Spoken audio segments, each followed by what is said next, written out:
We're still celebrating the great feast of Easter, celebrating the resurrection of Jesus and anticipating the resurrection of our beloved deceased and of ourselves. But we also commemorate today two martyrs, St. George, who was a soldier and was martyred in the late 3rd or early 4th century, and he came from Lydda in the Holy Land.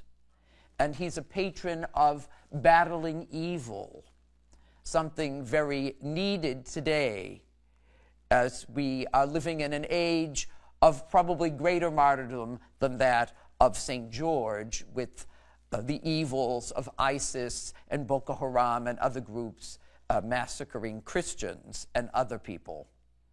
And also the martyr and bishop Adalbert.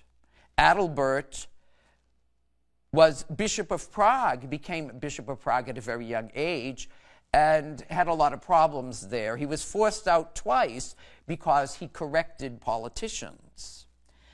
And he went off as a missionary bishop to the Prussians up by the Baltic and was murdered on April 23rd, 997. He proclaimed the scripture with his words as well as his life. And St. George certainly proclaimed with his life and death the scriptures rightly interpreted. Well, how do you rightly interpret the scriptures? How does this come about? The Ethiopian eunuch was reading the book of the prophet Isaiah and found it very difficult to understand. And so he needed Philip to interpret it for him. Should this be taken literally? Should this be taken figuratively? What's this all about?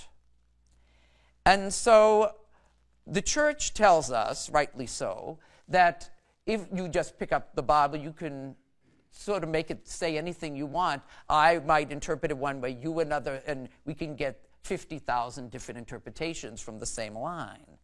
No, we need to know what the right interpretation is. And this comes about by reading the scripture in the light of the oral teaching that Jesus passed down, the apostolic tradition. And it is done by the authorized church. An example of this is Jesus saying, I'm the bread of life. Well, is this just a metaphor, or is this to be taken literally?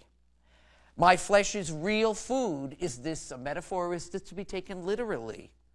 Jesus tells us, because he let his followers go, that it should be taken literally. He didn't say, oh, wait a minute, can't you understand poetry or something like that? No, he let them go, for that is the real interpretation.